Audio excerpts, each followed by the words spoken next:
కమిడి శ్రీని గారు, కమిడి లక్ష్మి గారు, ఈ మహాసభలో నాతో పాటు పాల్గొంటున్నటువంటి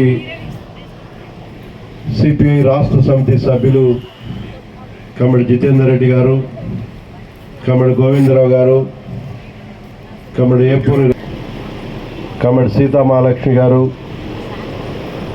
మండల కార్యదర్శి కమిడి పావులూరు మల్లికార్జున గారు, కమిడి దోసర శ్రీరాములు గారు, మేకల శ్రీనివాస్ గారు, విజయమ్మ గారు, ఇంకా వేదికమైనటువంటి మండల పార్టీ నాయకులు, ఈ మహాసభకి హాజరైనటువంటి వివిధ గ్రామాల నుంచి వచ్చినటువంటి సోదరి సోదరులందరికీ కూడా ముందుగా నమస్కారం.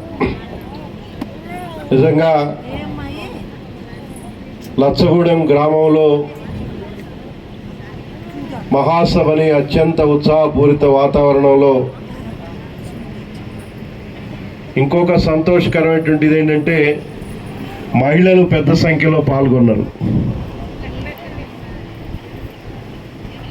మహిళలు 150% ఉన్నటువంటి మహిళలు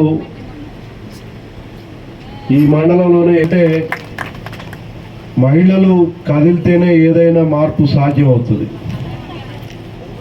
ఇప్పుడు రిజర్వేషన్లు కూడా చట్టసభల్లో ఇవాళ రేపు ఎన్నికలు రాబోతా ఉన్నాయి. స్థానిక సంస్థల ఎన్నికలకి 50% రిజర్వేషన్లు మహిళలకే ఉన్నాయి. మహిళలు ఎంత రాజకీయంగా చైతన్యవంతం అవుతే అంతా ఈ దేశంలో మార్పు సాధ్యమవుతుంది. అందుకని మహిళల్ని ఎక్కువగా భాగస్వామ్యం చేసినందుకు సంతోషంగా ఉన్నది. అన్ని గ్రామాల్లో శాఖ మహాసభలు పూర్తి చేసుకొని ఈరోజు మండల మహాసభను మనం నిర్వహించుకుంటాము. ప్రతి 3 సంవత్సరాలకు ఒకసారి మన పార్టీ మహాసభల్ని శాఖ నుంచి మండలం, జిల్లా, రాష్ట్ర, జాతీయ మహాసభలు నిర్వహించుకోవటం ఇది కమ్యూనిస్ట్ పార్టీలో ఆనవాయితీ. మీరు పార్టీల్లో ఇటువంటి ఆనవాయితీలు ఉండవు. ఆ పార్టీలు ఏంటంటే ఎన్నికలు వచ్చినప్పుడు వస్తారు, ఏదో హామీలు ఇచ్చేసి ఓట్లు వేయించుకున్నాక మళ్ళీ అవ్వపడరు. కానీ కమ్యూనిస్ట్ పార్టీ అట్లా కాదు. ఈ 3 సంవత్సరాల కాలంలో ఈ దేశంలో మనని పరిపాలిస్తున్నటువంటి పరిపాలకులు ఏ విధమైనటువంటి పాలన అందిస్తున్నారు, ఈ దేశ ఆర్థిక పరిస్థితులు ఏంటి, రాజకీయ పరిస్థితులు ఏంటి, సాంఘిక పరిస్థితులు ఏంటి, వీటన్నిటినీ చర్చించుకొని ఇంకా ప్రజలు ఎదుర్కొనేటువంటి సమస్యలకి భవిష్యత్తులో వాటి పరిష్కారం కోసం మనం ఏం చేయాలి, వీటన్నిటినీ ఈ మహాసభల ద్వారా చర్చించుకొని ఒక భవిష్యత్ కార్యక్రమాన్ని మనం రూపొందించుకోవటం జరుగుతుంది. ఈసారి మహాసభలకి ఒక ప్రత్యేకత ఉంది. అదేంటంటే కమ్యూనిస్ట్ పార్టీ దేశంలో పుట్టి 99 సంవత్సరాలు పూర్తి చేసుకొని మొన్న పోయిన డిసెంబర్ 26కి 100వ సంవత్సరంలోకి అడుగిడింది. ఈ దేశంలో 100 సంవత్సరాలుగా ఉన్నటువంటి ఏకైక పార్టీ కమ్యూనిస్ట్ పార్టీ. ఇంకే పార్టీ కూడా 100 సంవత్సరాలుగా లేదు. చాలా పార్టీలు పుట్టినాయి, పోతున్నాయి, గెలిస్తే ఉంటాయి, ఓడిపోయిన తర్వాత కనుమరుగైపోయి, కొన్ని పార్టీలు అసలు పుట్టిన తర్వాత కొన్ని సంవత్సరాలకు అసలు నామరూపాలు లేకుండా పోయినటువంటి అనేకమైనటువంటి పరిస్థితులు మనం చూసాం. కానీ 100 సంవత్సరాలుగా అధికారం ఉన్నా లేకపోయినా ఈ దేశంలో ప్రజల సమస్యల మీద నికరమైనటువంటి పోరాటాలు చేస్తూ ఈ దేశంలో ఉన్నటువంటి కార్మిక వర్గానికి, రైతాంగానికి, ప్రజలకి అనేక హక్కులు సాధించి పెట్టినటువంటి చరిత్ర ఒక కమ్యూనిస్ట్ పార్టీకి ఉంది.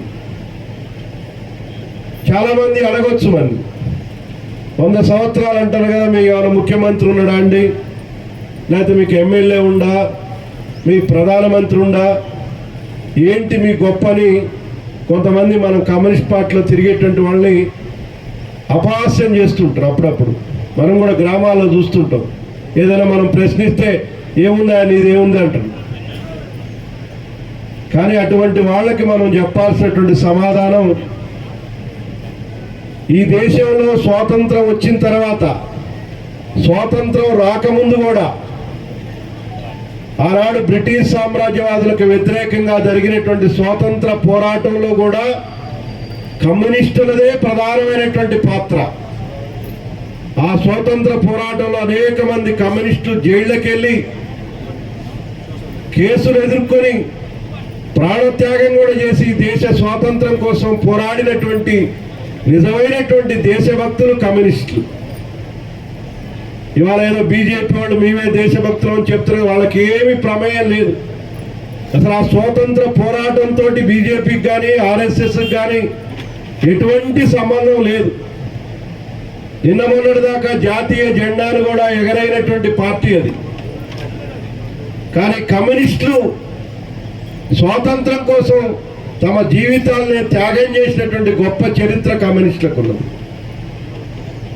అదే కాదు, ఇప్పటి వరకు జరిగినటువంటి ఒక మంచి చట్టమైనా మంచి అభివృద్ధి కార్యక్రమమైనా అది కమ్యూనిస్టుల యొక్క పోరాటం లేకుండా ఏ ఒక్కటి కూడా ఈ భారతదేశంలో రాలేదు.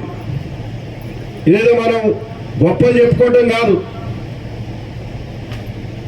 ఒకటే విషయం మీకు ఈ సందర్భంగా మనవి చేస్తున్నా, అది ఆర్థిక రంగంలో కానీ, రాజకీయ రంగంలో కానీ, సాంస్కృతిక రంగంలో కానీ జరిగినటువంటి ప్రతి మార్పులో, ప్రతి అభివృద్ధిలో కూడా కమ్యూనిస్టులే కీలకమైనటువంటి పాత్ర నిర్వర్తించారనేది ఇది చరిత్ర చెప్పినటువంటి వాస్తవం. మీకు ఇవాళ భూ సంస్కరణ చట్టం వచ్చింది. ఇందిరాగాంధీ ప్రధానమంత్రిగా ఉన్నప్పుడు ఆ చట్టాన్ని తీసుకొచ్చారు. దాన్ని ఎందుకు తీసుకొచ్చారు? ఆనాడు భారతదేశంలో దున్నేవాడికి భూమి కావాలని కమ్యూనిస్ట్ పార్టీ పుట్టి భూమి కోసం అనేక ప్రాంతాల్లో పోరాటాలు జరుగుతున్నాయి. మన తెలంగాణ ప్రాంతంలో కూడా నిజాం రాచరిక ప్రభువుకు వ్యతిరేకంగా, భూస్వాములకు వ్యతిరేకంగా దున్నేవాడికి భూమి కావాలని ఇక్కడ పెద్ద ఎత్తున తెలంగాణ సాయుధ రైతాంగ పోరాటం కమ్యూనిస్ట్ పార్టీ నాయకత్వంలో జరిగింది. ఆ పోరాటంలో 10 లక్షల ఎకరాల భూముల్ని ఈ దేశంలో ఉన్నటువంటి, ఈ రాష్ట్రంలో ఉన్నటువంటి పేద ప్రజలకు పంచిపెట్టబడింది కమ్యూనిస్ట్ పార్టీ నాయకత్వాలు. అదేవిధంగా అప్పుడు అదే సందర్భంలో కేరళలో పున్నప్రవాయిదార్ పోరాటం జరిగింది. బెంగాల్లో తేబాగా ఉద్యమం జరిగింది.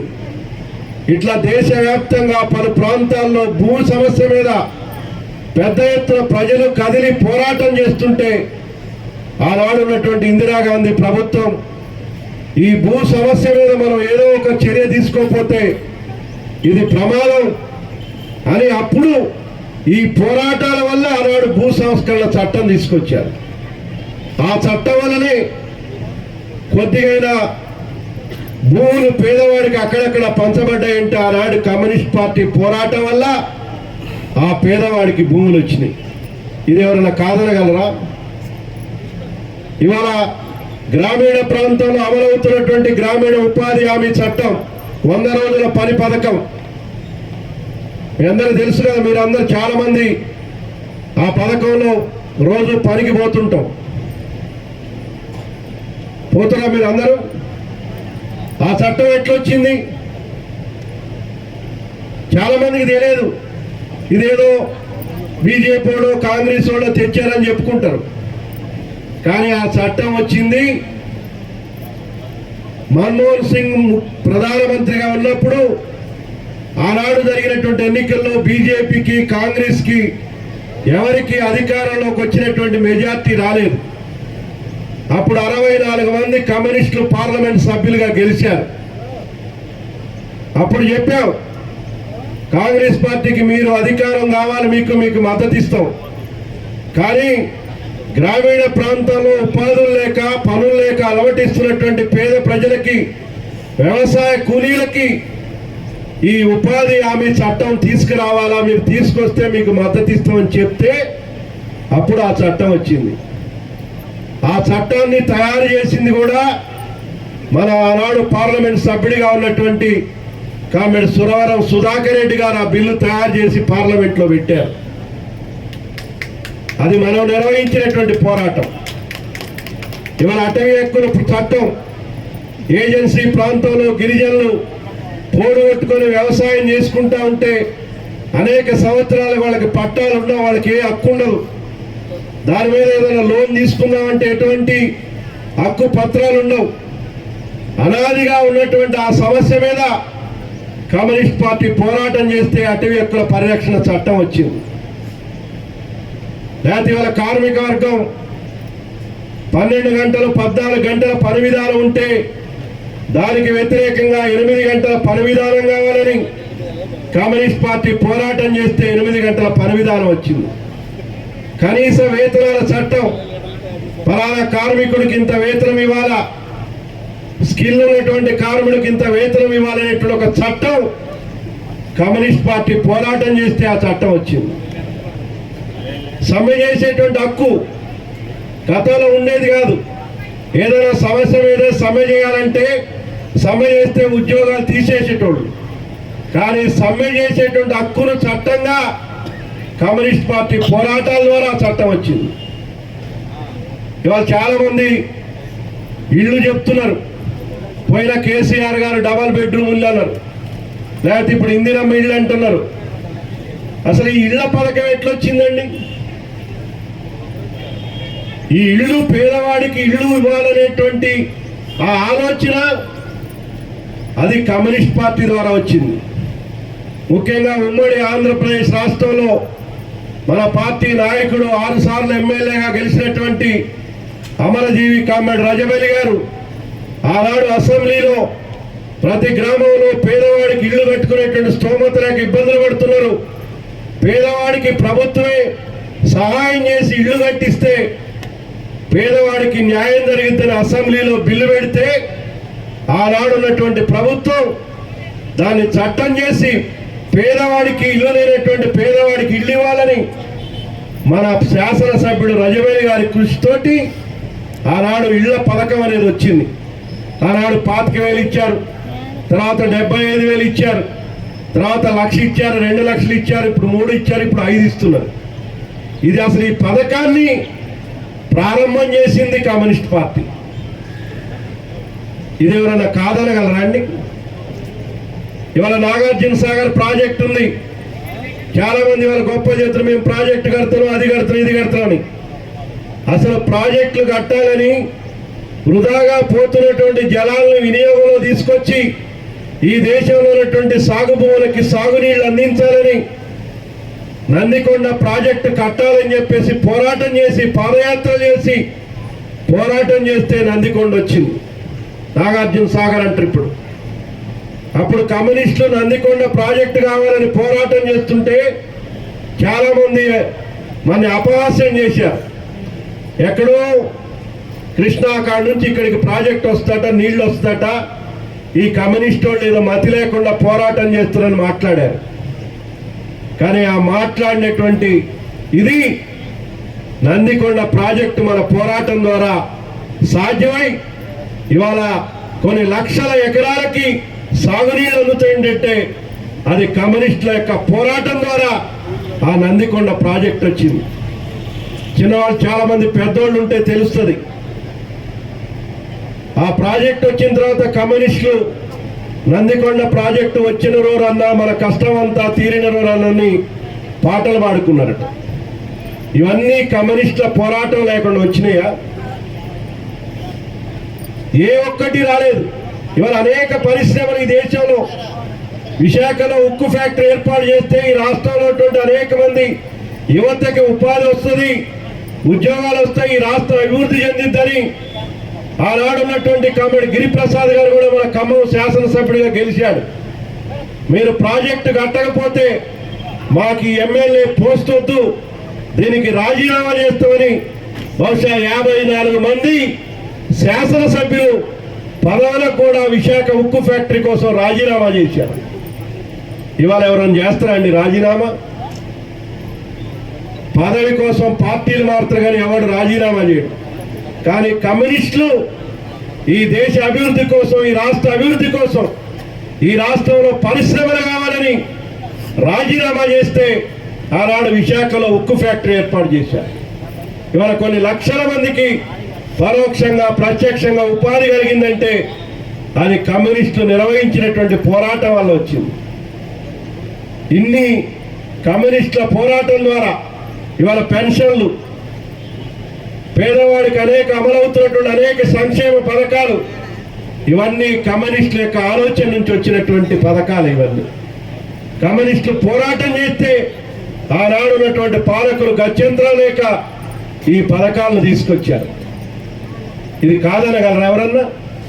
కమ్యూనిస్టు లేకుండా ఇవాళ ఈ దేశంలో అనేకమైనటువంటి హక్కులు కార్మిక వర్గానికి కానీ, రైతాంగానికి కానీ, పేద ప్రజలకు కానీ వచ్చినటువంటి వాస్తవాన్ని ఇవాళ మనం ప్రజలకి తెలియజేయాలి. చెప్పొచ్చు చాలా మంది అధికారం లేదని, కానీ కమ్యూనిస్ట్ పార్టీ పుట్టింది అధికారం కోసం కాదు. కొన్ని పార్టీలు అధికారం కోసమే పుడతాయి. రాష్ట్రంలోనూ దేశంలో అధికారం కావాలా, కుర్చీ కావాలని పుడతాయి. కానీ కమ్యూనిస్ట్ పార్టీ పుట్టినటువంటి లక్ష్యం వేరు. అధికారం కోసమే పుడితే ఆ పద్ధతిలో ఉండి అధికారంలోకి రావచ్చు. కానీ కమ్యూనిస్ట్ పార్టీ కోరుకునేది అధికారం ఒక్కటి కాదు. ఈ దేశంలో ఉన్నవాడు లేనివాడు అనేటువంటి తారతమ్యాలు లేనటువంటి, అందరికీ విద్య, అందరికీ వైద్యం, అందరికీ ఉండటానికి ఇల్లు, తినటానికి తిండి, కట్టుకోవటానికి బట్ట, ఇవన్నీ అందించేటువంటి ఒక కొత్త సమాజం అది కమ్యూనిస్టులు కోరుకునేటువంటి సోషలిస్టు దేశంలో ఇవన్నీ వస్తాయి. అటువంటి సోషలిస్టు సమాజం రావాలనేటువంటి అంతిమ లక్ష్యంతో కమ్యూనిస్ట్ పార్టీ పుట్టి ఆ లక్ష్య సాధన కోసం మనం పనిచేస్తున్నాం. అందుకనే 100 సంవత్సరాలుగా మనం నిలబడగలిగాం. ఇంకా 100 సంవత్సరాలు ఉంటాయి. కమ్యూనిస్ట్ పార్టీ ఎక్కడికి పోదు. చాలా మంది కమ్యూనిస్ట్ పార్టీని లేకుండా చేయాలని ప్రపంచంలో అనేక మంది ప్రయత్నం చేశారు. మన దగ్గర కూడా అనేక మంది ప్రయత్నం చేశారు. కానీ వాళ్ళు కాలగర్భంలో కలిశారు. కానీ కమ్యూనిస్ట్ పార్టీ ఎక్కడికి పోదు. ఇవాళ కోరుకుంటారు అనేక మంది కమ్యూనిస్టులు ఉండాలా, కమ్యూనిస్టులు బలపడాలని. మనం కోరుకోవటం కాదు, బూర్జువా పార్టీ నాయకులు కూడా చెప్తా ఉన్నారు. ఎందుకు? కారణం ఏంటి? కమ్యూనిస్టులు ఉంటే ఈ దేశం మంచిగా ఉంటది.